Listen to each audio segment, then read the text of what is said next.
ओम शांति। 19 अप्रैल 2023। बाबा के महावाक्य।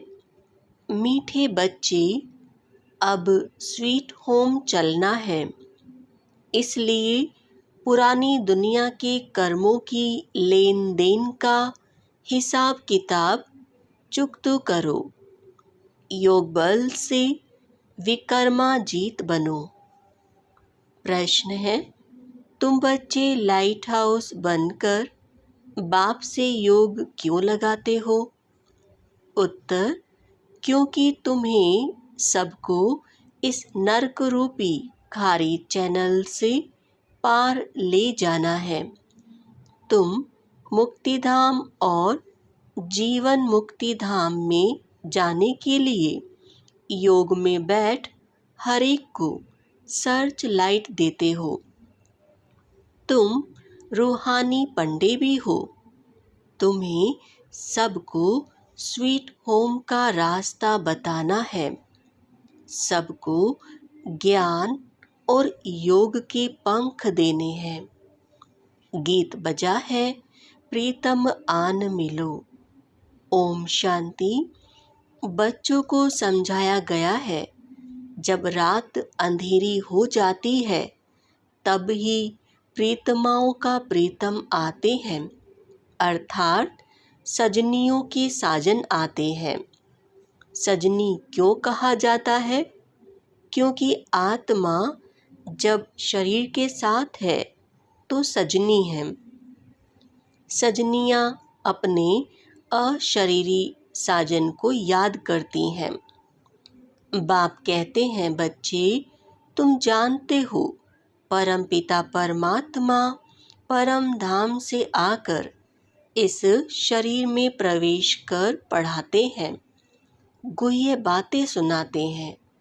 बाप ने समझाया है, बच्चे अपने को अशरीरी समझो। मैं आत्मा हूँ, यह मेरा शरीर है। आत्मा को यह निश्चय हुआ कि अब घोर अंधियारा है, अर्थात दुनिया तमो प्रधान है। यह दुनिया अब विनाश होनी है। बाप आए हैं हमको ले चलने। अशरीरी हो चलने से सन्नाटा हो जाएगा। आत्मा जब अशरीरी बनती है तो घर में सन्नाटा हो जाता है ना। रात को आत्मा है तो शरीर में, परंतु आत्मा थक करके अशरीरी बन जाती है। शरीर का भान नहीं रहता तो इसको नींद कहा जाता है। तुम बच्चों को यहाँ बैठे अपने को अशरीरी समझना है तो शांति का सन्नाटा हो जाएगा। समझेंगे जैसे कि यहाँ अशरीरी बैठे हुए हैं। घर से एक आदमी चला जाता है तो कितना सन्नाटा हो जाता है। तो जब इतनी सब आत्माएं चली जाएंगी, सबके शरीर खत्म हो जाएंगे तो कितना सन्नाटा हो जाएगा। करोड़ों मनुष्य मरेंगे। यह तो बेहद का घर है ना। सब आत्माएं वापस जाएंगी। तुम जानते हो बाप है ज्ञान का सागर। अगर सर्वव्यापी कहें तो हर एक ज्ञान सागर पतित पावन हो जाए, परंतु ऐसे तो है नहीं। बाप बैठ बच्चों से बात करते हैं कि जैसे मैं परम आत्मा स्टार हूँ, तुम भी ऐसे स्टार हो। सिर्फ मैं जन्म मरण में नहीं आता हूँ। तुमको जन्म मरण में आकर पार्ट बजाना है 84 जन्मों का। जैसे तुम आत्मा हो, मैं भी आत्मा हूँ, परंतु महिमा सबकी अपनी अपनी है। प्रेसिडेंट, प्राइम मिनिस्टर, सबका अलग अलग पार्ट है। ऐसे मेरा पार्ट भी अलग है। मैं नॉलेजफुल हूँ, अभी बच्चों को नॉलेज देता हूँ। तुम जानते हो कि हम जाते हैं बाबा के घर। बाबा आया हुआ है लेने लिए। बाबा हमारा गाइड, लिबरेटर, दुख से छुड़ाने वाला है। तुम हो पांडव सेना। तुम जानते हो हम यात्रा पर हैं। हमारा पंडा स्वयं परम पिता परमात्मा है। तुम भी रास्ता बताते हो, तो तुम ब्राह्मण रूहानी पंडे ठहरे। वे ब्राह्मण जिस्मानी पंडे हैं। सभी को कहना है चलेंगे यात्रा पर। मित्र, संबंधी आदि सबको बोलो चलेंगे रूहानी यात्रा पर। जैसे कोई यात्रा पर जाते हैं तो अपने नज़दीक बिरादरी वाले को कहते हैं, ऐसे तुमको भी बाप कहते हैं यात्रा पर चलेंगे। यह रूहानी यात्रा रूहानी पंडे ही सिखा सकते हैं।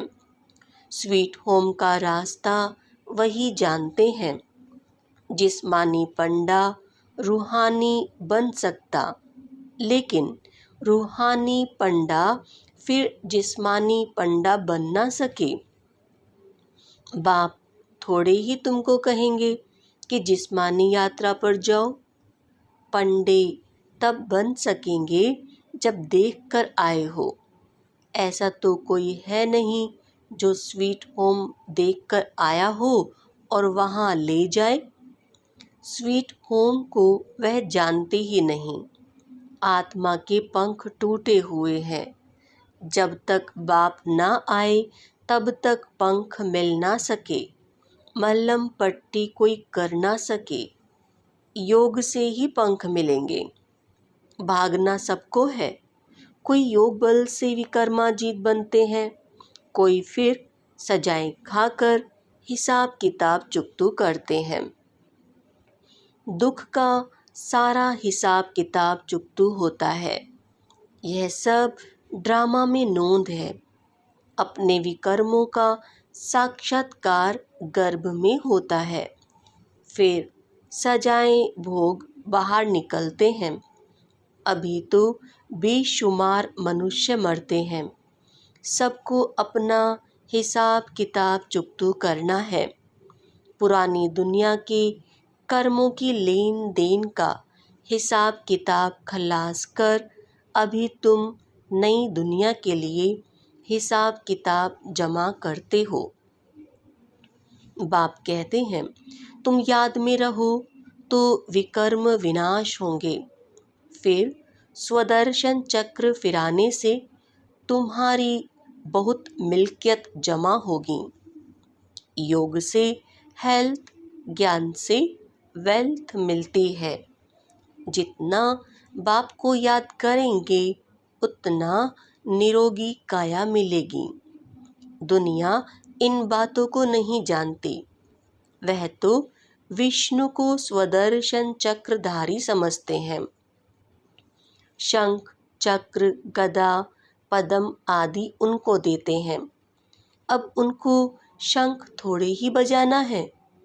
यह तो है तुम्हारे पास। तुम शंख बजाते हो। कहते हो मन मना भव, मध्याजी भव। कितना सहज है। तुम लाइट हाउस हो। सबको रास्ता बताते हो मुक्ति धाम का। फिर आएंगे जीवन मुक्ति धाम में। योग लगाते हो। नर्क खारी चैनल से पार ले जाने लिए सर्च लाइट देते हो। मुक्ति धाम जाना है, फिर सर्च लाइट देते हो। यहाँ जीवन मुक्ति में आना है। यह बेहद का ड्रामा है जो मिसल चलता रहता है। हम एक्टर हैं। हमारा इस ड्रामा में 84 जन्मों का पार्ट है। भगवान ने आकर सहज राजयोग सिखाया है। यह कोई नहीं जानते। भगवान को आना ही है कल्प के संगम युग पर। तुम अभी जानते हो, कल्प पहले भी संगम युग पर मिले थे और मिलते रहेंगे। ढेर बच्चे मिलेंगे। कोई कोई बच्चे फिर कुसंग में आकर पढ़ाई को छोड़ देते हैं। चलते चलते कोई से दिल लग गई तो पढ़ाई का नशा टूट जाता है। ब्रह्मचर्य में पढ़ाई का नशा अच्छा रहता है। कोई विरले शादी के बाद भी पढ़ाई का कोर्स उठाते हैं। फिर कोई तो अच्छी रीति पास कर लेते हैं, कोई को फिर टाइम लगता है, क्योंकि विकार में जाने से फिर धारणा नहीं होती। चाहे राजविद्या चाहे रूहानी विद्या की धारणा आत्मा करती है। बैरिस्टर के संस्कार आत्मा में होते हैं तो आत्मा वह संस्कार ले जाती है। फिर जन्म ले बैरिस्टरी ही पढ़ने लग पड़ेगी। तुमको तो वहाँ बैरिस्टरी, इंजीनियरी आदि पढ़ने की दरकार नहीं। ऑटोमेटिकली तुम्हारी बुद्धि सतो प्रधान रहती है। तुम जानते हो, जैसे कल्प पहले महल बनाए थे, ऐसे ही हम जाकर महल बनाने लग पड़ेंगे। ड्रामा वही कराएगा जो कल्प पहले कराया था। कोई मेहनत नहीं करनी पड़ेगी। बाकी भाषा तो सीखनी पड़े। वहाँ स्कूलों आदि में भी विमानों में जाएंगे। बहुत बड़े बड़े घर होते हैं। समझो, जितनी एरिया में आबू है उतनी एरिया में एक घर होगा। फिर आबू रोड जितनी एरिया में दूसरा महल होगा। जमीन तो बहुत रहती है। प्रजा को भी बड़ी जमींदारी, बड़े बड़े महल होंगे। अभी भी देखो, बम्बई में कितने मनुष्य हैं। फिर बम्बई होगी नहीं, कराची होगी नहीं, सब मीठे पानी पर होंगे। नदियाँ भी सब कायदे अनुसार होंगी। मजाल है कोई नदी उथल खाए। सब तत्व आदि ऑर्डर में रहेंगे। तुम प्रकृति पर विजय पाते हो। 5 तत्वों पर तुम्हारा राज्य चलता है। कभी गुस्तागी, चंचलता नहीं करेंगे तो बाप की श्रीमत पर चलना पड़े। बाप कहते हैं, काम महाशत्रु है, इनको जीतो, नहीं तो वर्षा नहीं मिलेगा। इस समय फेल हुए तो कल्प कल्प फेल हो जाएंगे, फिर चांस नहीं मिलेगा। उस पढ़ाई में फेल होते हैं तो दोबारा पढ़ते हैं। यहाँ फिर यह चांस नहीं, कल्प कल्प का चांस है। प्राप्ति बहुत ऊंच है। समझाना चाहिए। सन्यासी लोग कहते हैं दोनों को पवित्र रहना इम्पॉसिबल है। बोलो नहीं, पॉसिबल है। सन्यासियों के लिए इम्पॉसिबल क्यों है? क्योंकि उनका हठ योग है। घर बार छोड़कर जाते हैं। फिर भी वही शंकराचार्य आएंगे। भारत पतित होने लगता है तो सन्यासी आकर थमाते हैं। इसकी सेवा का उनको फल मिलता है, जो गवर्नमेंट के भी गुरु बन जाते हैं। तुम बच्चों का तो सबसे बड़ा मान है। तुम्हारी जो आमदनी होती है वह कोई की हो ना सके।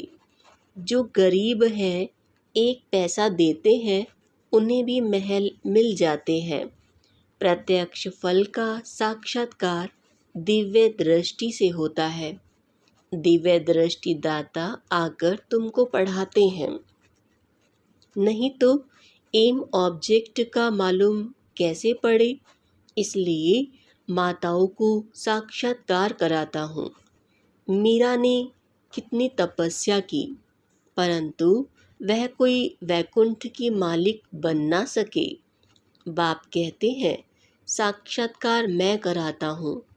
1 सेकंड में दिव्य दृष्टि मिलने से वैकुंठ में जाए डांस करते हो। इसमें कोई तपस्या आदि की बात नहीं। भक्ति मार्ग में तो बहुत नोएदा भक्ति करने के बाद साक्षात्कार होता है। दिव्य दृष्टि की चाबी मेरे हाथ में है, कोई को मैं देता नहीं। भक्ति मार्ग में वहाँ बैठे साक्षात्कार कराता हूँ। तुम बच्चों को तो विश्व का मालिक बनाता हूँ। दुनिया में तो अनेक प्रकार के मनुष्य हैं। कोई धन में मस्त, कोई साइंस में मस्त, कोई किस में मस्त, परंतु तुम्हारे आगे सब वर्थ नॉट ए पैनी है। सबका धन मिट्टी में मिल जाता है, सब खाक हो जाएगा किसकी दबी रही धूल में। चोर भी बहुत लूटते हैं, हर एक अपने हम जिन्स को प्यार करते हैं, दूसरे को देखते ही गर्म हो जाते हैं। दिन प्रतिदिन तुम देखेंगे कि कितनों को मारते रहेंगे। चाहते हैं कि हर एक अपने बर्थ प्लेस में चले जाएं, तो अपने देश से निकालते रहते हैं। अब तुम बच्चे बाप को याद करने से वर्षा लेते हो। जानते हो हम अशरीरी आत्मा है। 84 जन्मों का अब पार्ट पूरा किया। कितने करोड़ आत्माएं हैं, सभी की जीवन कहानी तो नहीं बताएंगे ना, मुख्य की ही बताएंगे। मुख्य हो तुम, तुम्हारा मंदिर बना हुआ है। जगत अम्बा, जगत पिता के बच्चे तो बहुत होंगे। वैकुंठ का भी यादगार है। इनका चैतन्य मंदिर वास्तव में सतयुग है। जड़ मंदिर में स्वर्ग के सब एक्टर्स नहीं आ सकेंगे। यह है मॉडल रूप में मंदिर यादगार। लक्ष्मी नारायण का मंदिर कितना छोटा है। सतयुग में तो चैतन्य मंदिर कितना बड़ा होगा, कितने बाग बगीचे होंगे। मुगल गार्डन तो उनके आगे कुछ भी नहीं है। वहाँ के फल आदि इतने अच्छे होंगे जो बात मत पूछो। रात दिन का फर्क होता है। जैसे झाड़ पुराना होता है तो फल देते देते खत्म हो जाता है।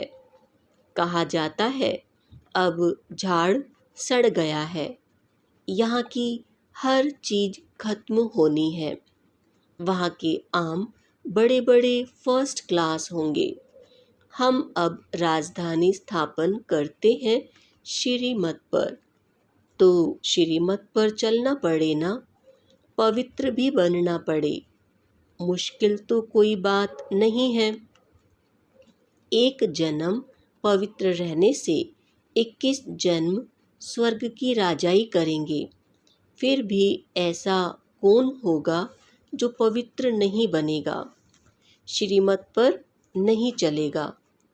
तुम जानते हो भारत सचखंड था, यहाँ सच्ची बादशाही थी।